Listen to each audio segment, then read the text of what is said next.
रहे हैं और जितना सरकारी सिस्टम था उसको प्राइवेट कर दिया सरकार ने। इसलिए मैं मानता हूं कि बेरोजगार युवाओं को सुना जाना चाहिए, वरना तो जैसे 6-7 दिन में 20 मिलियन फॉलोवर वाली पार्टी बन जाती है, जिस दिन ये नौजवान सड़कों पे आ गया तो सरकार पे संभलेगा नहीं। बताना चाहता हूँ नौजवान होने के नाते, और अभी तो क्योंकि मुझे रोजगार मिल गया, 5 साल के रोजगार पे मैं हूँ, लेकिन मैं फिर भी ये मानता हूँ कि नौजवानों को रोजगार मिलना ही चाहिए, क्योंकि पढ़ाई लिखाई करा के उनके माँ बाप ने अपना सब कुछ दांव पे लगा दिया। उनकी बहनों के, बच्चों के, भाइयों के, माता पिता के सपने उनसे जुड़े हुए। इसके साथ साथ पुरानी पेंशन योजना ओपीएस को बहाल किया जाए। जब ये सरकार सत्ता में नहीं थी तो ये कहती थी कि हम ओपीएस लेके आएंगे और मंडल कमीशन की सिफारिश से भी लागू करेंगे, लेकिन जब से खुद आए हैं तब से एनपीएस की बात कर रहे हैं, वो भी इतने आंदोलन के बाद।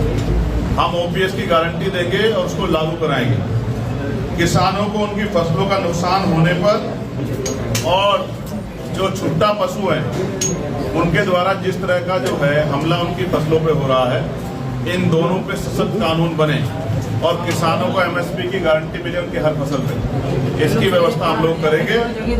साथ साथ महंगाई और बढ़ती बिजली दरें, ये तो मैंने पहले लिखा था, लेकिन यहाँ आते आते तो देखिए 10% की वृद्धि होगी। एक तरफ महंगाई की मार वैश्विक स्तर पर जो चल रहा है, सरकार ने चुनाव लड़ा, आज पेट्रोल डीजल के प्राइस में 10-8 रुपए की वृद्धि होगी। जेब किसकी कट रही है?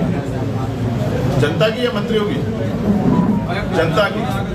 तो हम जनता के नुमाइंदे हैं। जनता के हितों की रक्षा के लिए मैं बहुत जिम्मेदार से कह रहा हूं कि महंगाई पे लगाम लगानी चाहिए और बिजली दरें कम करनी चाहिए।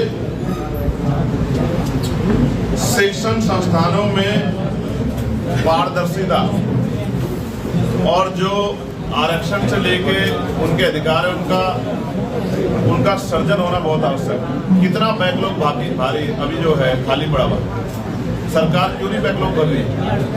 बैकलॉग भरेगा, नौजवानों को रोजगार मिलेगा। क्यों चुनाव के समय भर्ती आती है और कितने पेपरों के जो है कितनी भर्ती के नाम पे कितने लोग भ्रष्टाचार की भेंट चढ़ते हैं? कैसे? पेपर आता तो फॉर्म भरे जाते हैं और फॉर्म में जो फीस होती है और फिर सेंटर कहीं के कहीं रखते हैं और फिर जो है पेपर लीक हो जाता है, सब कुछ बर्बाद हो जाता है। उसका हिसाब कौन देगा उनकी मेहनत का? इसलिए मैं दोबारा दोहराऊं, नौजवान होने के नाते, युवा होने के नाते मैं नौजवानों के साथ खड़ा हूं।